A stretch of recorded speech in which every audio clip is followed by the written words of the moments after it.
ٹھیک ہے پھر سب مجھ پر چھوڑ دو۔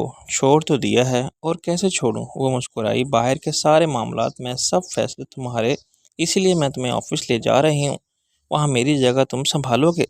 میں نے کہا مجھے تو اس کا کوئی تجربہ نہیں۔ تجربہ مجھے بھی نہیں تھا، اور مجھے عورت ہونے کی وجہ سے کچھ مشکلات کا سامنا بھی کرنا پڑا۔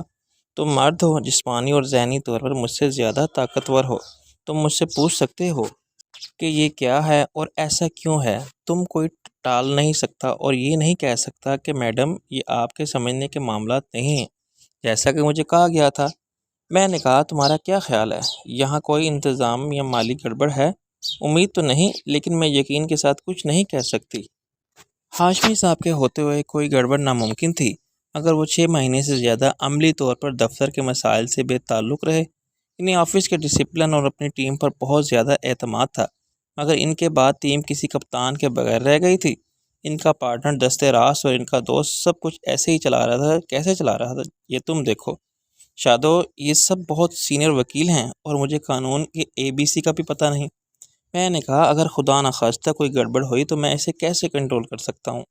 اس سے معاملات میں بڑی پیچیدگی پیدا ہوگی اور میرے لیے ایسی مشکلات کھڑی ہو جائیں گی جن کو میں سمجھ ہی نہیں سکتا۔ اس سے نقصان ہو سکتا ہے، کمپنی کو بھی اور مجھے بھی۔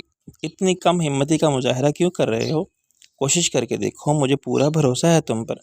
شادو، ایک بات کو سمجھنے کی کوشش کرو، میرے اور ہاشمی صاحب کی پوزیشن میں زمین آسمان کا فرق ہے ہر لحاظ سے۔ اگر وہ باس تھے تو اس کے فطری اسباب موجود تھے، وہ اس کا حق رکھتے تھے، ہر طرح اس کے اہل تھے۔ شاید مجھے ان کے برابر نہ سمجھا جائے، وہ میرے ماتحت رہنا، کہلانا اور سمجھے جانا ذہنی طور پر قبول نہ کریں، اسے اپنی بے عزتی تصور کرتے ہیں۔ پہلے سے ایسا کیوں فرض کر رہے ہو؟ میں نے کہا فرض نہیں کر رہا، ایسا ایک واقعہ پیش آ چکا ہے۔ تمہارے چوکیدار اور ڈرائیور کی فیملی جا رہی ہے۔ وہ ہاشمی صاحب کے نمک خوار اور وفادار تھے، انہوں نے مجھے مالک تسلیم کرنے سے انکار کر دیا ہے۔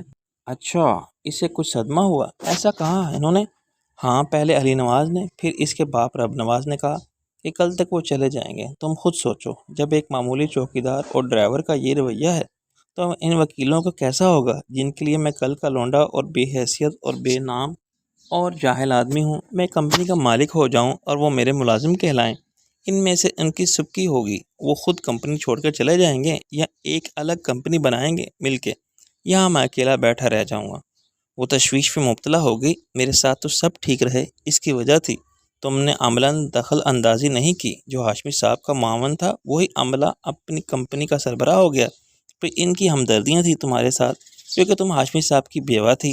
مجھ سے شادی کر کے تم نے یہ ہمدردی گنوا دی، تم نے ان کے نقطہ نظر سے اچھا نہیں کیا۔ پھر کیا کرنا چاہیے ناصر؟ کچھ تو کرنا ہے ہمیں۔ وہ نروس ہونے لگی۔ ان حالات میں میرا ایک مشورہ ہے، یہ کمپنی اسی کے حوالے کر دو مکمل طور پر، جو اس وقت کمپنی کو چلا رہا ہے۔ اس کے مالک بنا دو کلی طور پر، اپنے حصے کا بھی۔ اس میں جتنا شیئر ہاشمی صاحب کا تھا اور جو اب تمہارا ہو گیا ہے وہ اسی کے نام کر دو۔ اسے پرپوزل دو کہ یہ کمپنی خریدے اور چاہے تو اپنے نام سے چلائے، تمہیں تمہارے حصے کا معاوضہ ادا کر دے، کیونکہ تم یہ سمجھتی ہو کہ کمپنی کو ہاشمی صاحب مرحوم کی طرح چلانا تمہارے بس کی بات نہیں، چنانچہ تم الگ ہونا چاہتی ہو۔ اگر تم ذرا ڈپلومیسی سے کام لو تو تمہیں یقیناً بہت اچھی قیمت مل سکتی ہے، کیونکہ اس وقت کمپنی کی گڈ ول بنی ہوئی ہے جو بعد میں کم ہو سکتی ہے۔ ہاشمی اینڈ کمپنی چلتی تھی ہاشمی صاحب کے نام سے، اب وہ نہیں رہے تو تھوڑا بہت فرق ضرور پڑے گا، لیکن یہ چلتا ہوا بزنس ابھی کوئی سنبھال لے تو یہ چلتا رہے گا، اور اس کے لیے گلباز خان سے بہتر آدمی کون ہو سکتا ہے؟ جہاں تک میں نے اسے سمجھا ہے وہ شریف آدمی ہے اور تمہارے ساتھ نا انصافی نہیں کرے گا۔ گاڑی اس عمارت کے سامنے رکی ہوئی تھی جس میں ہاشمی اینڈ کمپنی کے دفاتر تھے۔ اوپر جانے سے پہلے میں شادو کو واضح کر دینا چاہتا تھا کہ اس معاملے میں کیا نقطہ نظر رکھتا ہوں۔ آج اس نے جس مقصد کے تحت سب کو بلایا تھا وہ کچھ اور تھا۔ وہ سب کو بتانا چاہتی تھی کہ آئندہ سے اس جگہ ناصر عظیم کو کمپنی کا مالک سمجھا جائے، مگر اس فیصلے کی راہ میں حائل عملی دشواریوں کا اسے کوئی اندازہ ہی نہ تھا۔ یو آر سو انٹیلیجنٹ ناصر، اس نے کچھ دیر مجھے پرستائش اور فخریہ نظروں سے دیکھا۔ یہ ایک پریکٹیکل پرابلم ہے، میں 100% اتفاق کرتی ہوں تم سے اور تسلیم کرتی ہوں کہ ان مسائل کی طرف میرا دھیان گیا ہی نہیں تھا، شاید جا بھی نہیں سکتا تھا۔ میں کچھ اور سوچ کے آئی تھی، لیکن اب یقیناً ہمارا موقف بدل جائے گا۔ تم جیسے مناسب سمجھو بات کر لینا۔ میں نے کہا نہیں، میں سارے معاملات سے لا تعلق نظر آنے کی اداکاری کروں گا، تمہارے حق میں یہی بہتر ہے۔ میرا زیادہ عقل مند اور با اختیار شوہر بن کے تمہارے معاملات کو ہینڈل کرنا ٹھیک نہیں رہے گا۔ میں بالکل خاموش رہوں گا۔ تم خود براہ راست گلباز خان سے بات کرو اور اس کے سامنے اپنی پرابلم رکھو، پھر پرابلم کا حل پیش کرو۔ میں سمجھتا ہوں کہ وہ ایسا ہی چاہتا ہوگا جیسا ہے جہاں ہے۔ بنیاد پر سب اسے دے دو اور اگر اس کی آفر معقول ہو تو قبول کر لو، ورنہ سوچنے کے لیے ٹائم لے لو۔ ٹائم کہاں ہے میرے پاس، اس نے بے اختیار کہہ دیا۔ عمدہ، میں نے اس کی بات کو اہمیت نہیں دی۔ تم ٹائم لوگی تو اس کے دل میں خود بخود یہ خیال آئے گا کہ شاید اب تم کسی اور سے بات کرو گی، اور کسی بڑے وکیل نے زیادہ offer they the Hashmi and company کو تو خرید لیا تو وہ فائدے میں رہے گا۔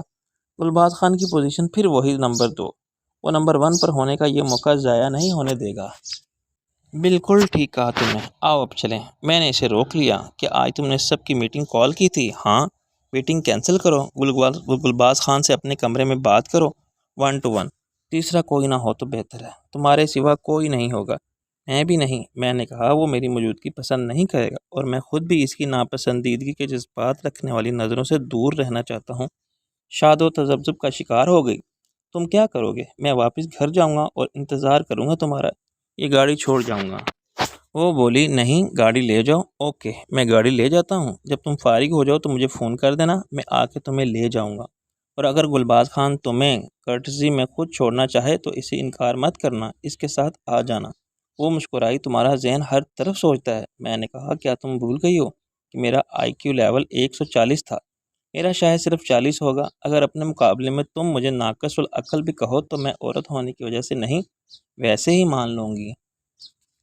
گاڑی میں نے سڑک کے بائیں کنارے پر کھڑی کی تھی۔ ہاشمی اینڈ کمپنی کا آفس جس عمارت میں تھا وہ دائیں جانب تھا۔ یہ 2 رویہ سڑک تھی۔ شادو کو سڑک کے بعد درمیان کی گرین بیلٹ کو عبور کرنا تھا اور پھر دوسری سڑک کراس کر کے اس عمارت تک جانا تھا۔ اس 5 منزلہ عمارت کے مرکزی دروازے کے سامنے چند سیڑھیاں تھیں اور اوپر کی ہر منزل پر وکیلوں کے اور دوسرے کاروباری دفاتر تھے۔ شیشے کے گھومنے والے دروازے سے بہت سے لوگ آ جا رہے تھے۔ شادو نے گرین بیلٹ پر رک کے پیچھے دیکھا اور میں نے اسے ہاتھ ہلا کے خدا حافظ کہا۔ اس نے سڑک پر قدم رکھا ہی تھا کہ میرے کانوں میں ایک فائر کی آواز سنی۔ یہ اندازہ کرنا مشکل تھا کہ فائر کس گزرتی ہوئی کار سے کیا گیا تھا، یہ 5 منزلہ عمارت کی کسی کھڑکی سے۔ شادو ایک قدم آگے بڑھا کے لڑکھڑائی اور پھر سڑک پر گر گئی۔ میں کار سے اتر کے دیوانہ وارش کی طرف بھاگا۔ دنیا میری نظر میں اندھیر ہو گئی تھی۔ میرے ہاتھ پاؤں ٹھنڈے پڑنے لگے تھے، مگر میں نے ہمت سے کام لیا اور گھٹنوں کے بل شادو پر جھک گیا۔ میں نے اسے سیدھا کیا اور اس کے جسم پر کسی زخم سے ابلنے والے لہو کو تلاش کیا، مگر شادو کے لباس پر کہیں خون کی سرخی داغ تک نہ تھا۔ دیوانوں کی طرح شادو کو پکارتے ہوئے میں نے اس کے بدن کو اچھی طرح ٹٹولا۔ اس وقت تک کچھ راہگیر بھی ٹھہر گئے تھے۔ کی ہویا جی باؤ؟ ایک پہلوان جیسے شخص نے رکوع کے انداز میں جھک کے کہا۔ میں نے وحشت میں سر اٹھایا۔ گولی مار دی ہے کسی نے شادو کو؟ وہ ایک کار میں تھے۔ وہ مسکرانے لگا۔ کدھر سے گولی مار دی ہے؟ کون کہتا ہے گولی مار دی ہے؟ میں نے پھر شادو کو دیکھا، مجھے ایسا ہی لگا تھا۔ چل ہٹ، میں دیکھتا ہوں۔ وہ میرے پاس بیٹھ گیا۔ اے تے بے ہوش ہے۔ بے ہوش ہے؟ میں نے شادو کو غور سے دیکھا تو مجھے خفت ہو گئی۔ یہ کیا معاملہ ہے بھائی؟ ایک بزرگوار نے اینک کے پیچھے سے مجھے غور سے دیکھا۔ کون ہے یہ محترمہ اور تم کون ہو؟ ہمیں تو دال میں کچھ کالا نظر آ رہا ہے۔ میں نے شادو کو اپنے بازوؤں میں بھر کے اٹھا لیا۔ چلیے ہٹیے، یہ بیوی ہے میری، بے ہوش ہو گئی ہے کسی وجہ سے۔ پہلوان بھی اٹھ کھڑا ہوا۔ ہے نا پاگل، اتنی جلدی گھبرا گیا؟ گولی مارتی ہے؟ اوہ، بزرگوار نے کہا، میاں ہماری گھر والی تو سچ مچ مار دیتا تو کوئی گولی تو ہم ایسے حواس باختہ نہ ہوتے، بس اللہ کا شکر ادا کر کے انا للہ پڑھتے۔ پہلوان نے ان سے کہا، تمہاری تو ہو گئی ناگوروں کے وقت کی چیز، پر اس کی تو نویں نکور ہے، نئے سال کا ماڈل۔ میں شادو کو ہاتھوں میں اٹھائے سڑک پار کر گیا۔ اس وقت وہ مجھے اتنی ہلکی لگی جیسے روئی کی بنی ہوئی گڑیا۔ ایک جیتی جاگتی زندہ عورت کا وزن ہی نہیں رہا تھا، جیسے وہ کوئی جسم نہیں، صرف ایک روح رہ گئی ہے۔ میں عمارت کی بیرونی سیڑھیاں چڑھ کے ہال سے گزرا تو بہت سی خشک اور تجسس بھری نظروں نے مجھے دیکھا ہوگا اور بہت سے لبوں پر سوال بھی آئے ہوں گے کہ مگر میں نے کچھ نہیں دیکھا اور کچھ نہیں سنا۔ لفٹ اوپر گئی ہوئی تھی۔ اس کے واپس آنے تک میں شادو کو اس طرح اٹھائے کھڑا نہیں رہ سکتا تھا۔ میں نے زینے کا رخ کیا۔ اوپر سے آنے والے خود ایک طرف ہو کے مجھے راستہ دیا۔ ایک موڑ پر بریف کیس اٹھا کے کھڑے ہوئے 2 افراد نے غور سے مجھے اور پھر شادو کو دیکھا۔ او مائی گاڈ، انہیں کیا ہو گیا؟ جاوید، وہی ہے نا مسز ہاشمی؟ نیچے داتے ہوئے پہلے میں نے کہا۔ ہے نہیں تھی برادر، فی زمانہ تو اسی کی ہے۔ دوسرا ہنسا، جس کی پہلے بھی تھی۔ میں نے ان کی باتوں کا کوئی نوٹس نہیں لیا۔ ہاشمی صاحب کے آفس سے نکلنے والے ایک شخص نے ہمدردی سے مجھے سمجھایا، بھائی اس بلڈنگ میں سب وکیل ہیں، ڈاکٹر نہیں ہے کوئی۔ میں نے لات مار کے شیشے کے اندر باہر جھولنے والا دروازہ کھولا اور شادو کو اندر لے گیا۔ راہداری میں کھڑا ہوا ایک چپراسی اپنی جگہ ساکت ہو گیا۔ ایک کیبن سے برآمد ہونے والے کسی وکیل کی آنکھیں ایک سوالیہ نشان بن گئیں۔ میں نے کہا، میڈم کے کمرے کا دروازہ کھولو۔ چپراسی میرے لہجے سے معروف ہو گیا۔ جی سر، میں چابی لاتا ہوں۔ گلباز خان نے آہستہ سے اپنے کمرے کے شیشے کے پٹ کا دروازہ کھولا۔ یہ کون بدتمیز شور کر رہا ہے؟ پھر اس کی نگاہ مجھ پر اور میرے بازوؤں پہ بے ہوش جھولنے والی شادو پر گئی۔ اس کے ماتھے پر نخوت اور ناپسندیدگی تھی۔ شی ہیز فینٹڈ، میں نے کہا۔ چپراسی نے بڑی عجلت میں تالا کھولا اور دروازے کو پکڑ کے کھڑا ہو گیا۔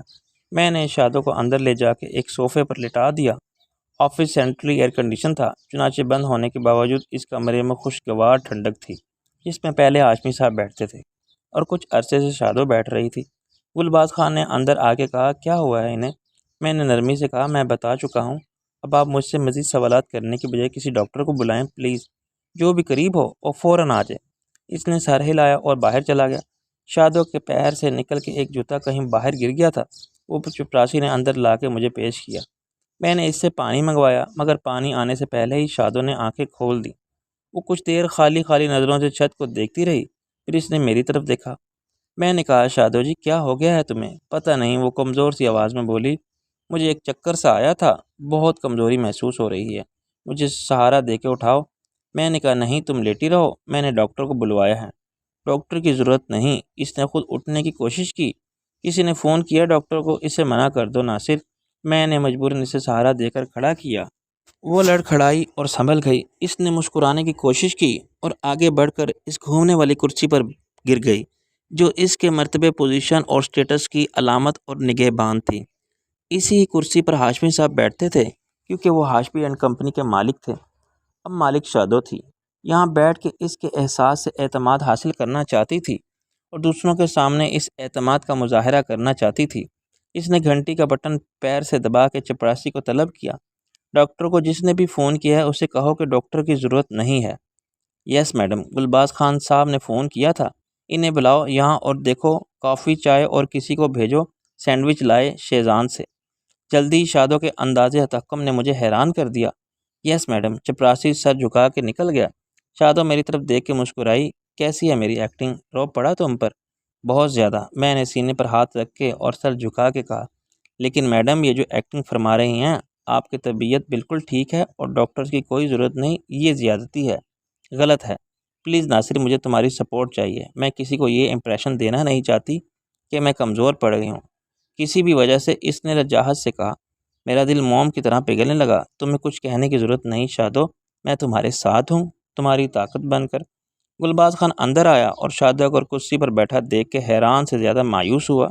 میں تو پریشان ہو گیا تھا میڈم۔ شادو مسکرائی، آپ سب کی پریشانی لے کر بھی پریشان ہونے والی نہیں ہے، میں جانتی ہوں، مجھے تجربہ ہے اس کا۔ وہ کرسی پر بیٹھ گیا۔ پرانی باتیں چھوڑیے مسز ہاشمی، میرا مطلب تھا مسز ناصر۔ ناصر عظیم، شادو نے میرا تعارف کرایا، اور یہ گلباز خان، ہاشمی صاحب مرحوم کے دست راست، میرے سب سے قابل اعتماد دوست اور اس کمپنی کا مالک۔ میں نے گلباز خان سے مصافحہ کیا۔ یہ آپ کی بہت تعریف کرتی ہیں۔ شادو کا تعریف نے گلباز کو خوش کر دیا تھا۔ میڈم کی بڑی مہربانی ہے، اصل مالک تو یہی ہیں۔ نہیں گلباز، آپ نے جس طرح لندن میں مجھے سہارا دیا اور حوصلہ دیا اور جسے سب معاملات کو سنبھالا، ایسے کوئی بھائی ہوتا تو شاید وہ بھی نہ کر پاتا۔ میں قائل ہوں آپ کی ہمت اور انتظامی صلاحیت کی۔ وہ تو میرا اخلاقی فرض تھا، گلباز خان نے رسمی لہجے میں کہا۔ نہیں، اس سے پہلے بھی ہاشمی صاحب ہمیشہ کہتے تھے، گلباز دا دایاں پاؤں ہے، میں بایاں، اور ان دو پیروں پر کمپنی کھڑی ہے۔ آج ان کی وفات کے بعد میں نے محسوس کیا کہ سب بار دائیں پاؤں نے اٹھا رکھا ہے۔ میں تو ایک مفلوج عضو کی طرح ہوں، لیکن اب صورتحال بدل گئی ہے۔ گلباز خان کا رنگ تیزی سے بدلا۔ اچھا، کیا آپ نے لگی نہیں لپٹی نہیں رکھی؟ صورتحال واقعی بدل گئی۔ شادو نے جلدی سے کہا، میں وضاحت کر دوں، میں یہ محسوس کرتی ہوں کہ میں اس کمپنی کے سینئر پارٹنر کی حیثیت سے اپنی ذمہ داری پوری نہیں کر سکتی، چنانچہ آپ اپنی جگہ اس کو لانا چاہتی ہیں، ایک میٹرک پاس لڑکے کو۔ گلباز خان نے تلخی سے کہا، یہ آپ کی نجی زندگی کا معاملہ ہے کہ جسے چاہیں شوہر تسلیم کریں۔ مگر میں اس کو اپنے سینئر پارٹنر کی حیثیت سے قبول نہیں کر سکتا۔ میں نے سکون سے کہا، میرا ایسا کوئی ارادہ بھی نہیں ہے۔ تمہارے ارادے کیا ہیں یہ میں جانتا ہوں، وہ بولا، مگر تمہارے یہ ارادے پورے نہیں ہوں گے۔ میں نے پولیس کو فون کر دیا ہے۔ اس نے ایک دم ریوالور نکال لیا۔ گلباز خان کی حرکت اتنی غیر متوقع تھی کہ ایک لمحے کے لیے تو میں اپنی پلکیں جھپکانا بھی بھول گیا۔ میری نظر نیلگوں سیاہت داہت کی شفاف نال سے جھانکنے والی موت پر مرکوز ہو گئی، جو 1.5 انچ لمبی گولی کی شکل میں مجھ سے 2 فٹ کے فاصلے پر رکی ہوئی تھی۔ پھر میں نے شادو کی طرف دیکھا، جس کی آنکھیں خوف سے پھیل گئی تھیں۔ اس کے بیمار چہرے کا زرد رنگ بے جان لاش کی سفیدی میں ڈھل گیا تھا اور یوں لگتا تھا جیسے وہ پھر بے ہوش ہو جائے گی۔ موت کو اتنے قریب دیکھ کے میں نے نہیں ڈرا تھا، مگر شادو کی حالت دیکھ کے میں ڈر گیا۔ شاید یہی وجہ تھی کہ خوف یا اشتعال کی کیفیت مجھ سے کوئی اجل کو دعوت دینے والی غلط حرکت سرزد نہیں ہوئی۔ اگر ایک جنونی جذباتی رد عمل کے طور پر میں گلباز خان کی طرف لپکتا یا اس سے ریوالور جھپٹ لینے کی کوشش کرتا تو اس کا انجام میری موت کے سوا کچھ نہ ہوتا۔ یہ بہادری نہیں، خودکشی کہلاتی۔ خود شادو نے اپنے اعصاب پر قابو رکھا اور دہشت زدہ ہو کے چیخ مارنے سے گریز کیا۔ میری طرح وہ بھی پرسکون رہی اور ایک خطرناک لمحہ گزر گیا۔ پہلے شادو نے کانپتی آواز میں کہا، خان صاحب یہ اب کیا کر رہے ہیں؟ پھر میں نے کہا، گلباز خان، اس سے پہلے کہ کوئی اندر آئے تم اس ریوالور کو واپس جیب میں رکھ لو۔ وہ بولا، شٹ اپ، میں تمہیں بھاگنے کا موقع نہیں دوں گا۔ میرا کوئی ارادہ نہیں ہے بھاگنے کا، اور نہ میں اس کی ضرورت محسوس کرتا ہوں۔ میں نے برہمی سے کہا، ایسا کوئی جرم نہیں کیا میں نے۔ شادو نے کہا، پلیز گلباز، مجھے بتائیں کہ پولیس کو کیوں بلایا ہے آپ نے؟ بتا دوں گا پولیس کے آ جانے کے بعد۔ اس نے اپنی نگاہ مجھ پر رکھی۔ میری اجازت کے بغیر پولیس یہاں نہیں آئے گی، شادو نے کہا۔ ایک قاتل کی گرفتاری کا معاملہ ہو تو پولیس ہر جگہ جا سکتی ہے، اور تم آخر چیز کیا ہو کہ پولیس تم سے اجازت لے؟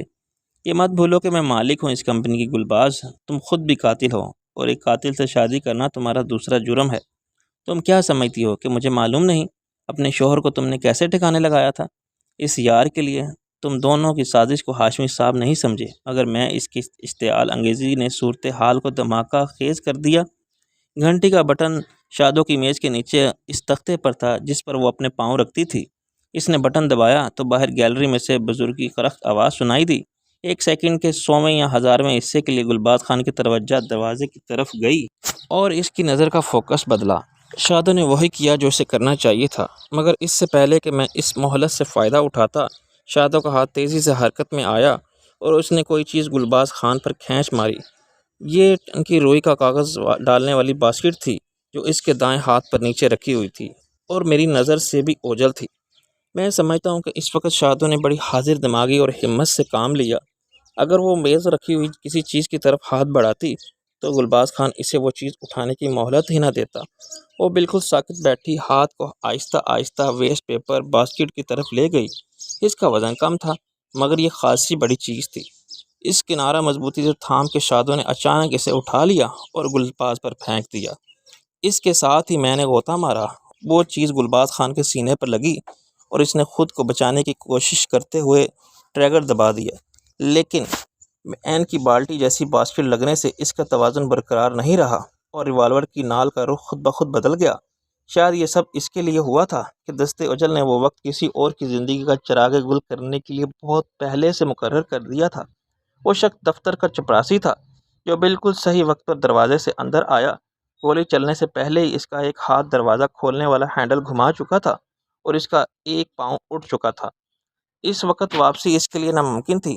گولی بھی اسی وقت ریوالور کی نال سے نکل کر دروازے کی طرف بڑھی اور کافی سینڈوچ کے ٹکڑے اٹھا کے اندر آنے والے چپراسی کے سر میں گھس گئی۔ اس کا سر گولی کے راستے میں خود ہی آ گیا تھا۔ فرشتہ اجل اس کا منتظر نہ ہوتا تو گولی تھوڑا سا دائیں بائیں یا اوپر سے گزر کے ریوالور میں پیوست ہو جاتی یا چھت میں جا لگتی۔ چپراسی کی حیرت اور دہشت سے بھری ہوئی نگاہ مجھے آج بھی یاد ہے، جو سوال کرتی تھی کہ یہ کیا، گلباز خان نے مجھ پر گولی کیوں چلائی؟ میں نے اس کا کیا بگاڑا تھا؟ میں بگاڑ بھی کیا سکتا تھا؟ میں ایک معمولی بے حیثیت چپراسی تھا۔ اتنے بڑے وکیل کے ساتھ میری کیسی دشمنی؟ میں نے تو اسے آج تک شکایت کا موقع بھی نہیں دیا تھا، پھر اس نے مجھ پر فائر کیوں کیا؟ اور اگر نشانہ کوئی اور تھا تو گولی مجھے ہی کیوں لگی؟ وہ تھوڑا سا اچھل کے اور گھوم کے دروازے میں گرا۔ جو ٹرے اس نے اٹھا رکھی تھی، اس کے سارے برتن بکھر گئے۔ کسی چیز کے لگنے سے کمرے کی کھڑکی کا ایک شیشہ بڑے چناکے سے ٹوٹا۔ میں نے شادو کی چیخ اس وقت سنی جب میں فرش سے اٹھا کے گلباز خان پر چست لگا تھا۔ گلباز خان صحت مند پٹھان اور جاندار آدمی تھا، مگر اس کی عمر نے جسم کے فطری ریفلیکسز کو تھوڑا سا سلو کر دیا تھا۔ قدرے بھاری بدن میں اب پہلے جیسی پھرتی اور مستعدی باقی نہ رہی تھی۔ اس کی عمر مجھ سے دوگنی کے قریب تھی۔ وہ اٹھا مگر اپنے دفاع میں کچھ نہ کر سکا۔ میں اس پر گرا تو وہ کرسی سمیت فرش پر گرا۔ اس کا سر میز کے پائے سے ٹکرایا۔ شاید اسی چوٹ کی وجہ سے ایک سیکنڈ کے لیے اس کا دماغ چکرا گیا اور اس کی مزاحمت میں فرق آیا۔ میں نے اس کا ریوالور والا بازو کلائی سے پکڑ کے جھٹکا، پھر میز کے پائے پر مارا تو ریوالور چھوٹ کے نیچے چلا گیا۔ فائر، دھماکے اور شور کے ساتھ شادو کی چیخ پکار سارے عملے کو وہاں کھینچ لیا تھا، مگر سب لوگ دروازے تک پہنچ کے رک گئے تھے۔ آگے عین دروازے میں چپراسی کا جسم نزف کے کرب میں پھڑک پھڑک رہا تھا اور خون دہلیز کے دونوں طرف پھیلتا جا رہا تھا۔ کمرے کے اندر گہرے سرخ رنگ کے قالین پر لہو اتنا نمایاں نہیں تھا، مگر اس کے مغز کی سفیدی ایک بھیانک تضاد کے ساتھ واضح تھی۔ گلباز اب پوری طرح مغلوب ہو گیا تھا۔ جسمانی طور پر زیر ہو جانے کے بعد اس نے ذہنی طور پر بھی اپنی شکست کو تسلیم کر لیا تھا۔ اس کی مزاحمت ختم ہو چکی تھی اور وہ عقل و ہوش سے بے گانگی کا ایک قاتل لمحہ تھا جو بے گناہ چپراسی کی جان کا نذرانہ لے کر گزر گیا تھا۔ اس سے اگلا لمحہ احساس جرم کے پچھتاوے اور خوف کے رد عمل کا تھا۔ وحشت اور جنون کی کیفیت اب مجھ پر سوار تھی۔ میں گلباز خان کے سینے پر سوار ہو کے اس کا گلا دبا رہا تھا۔ اس کی آنکھیں حلقوں سے ابلنے لگی تھیں اور وہ پورا منہ کھول کے سانس لینے کی جدوجہد کر رہا تھا۔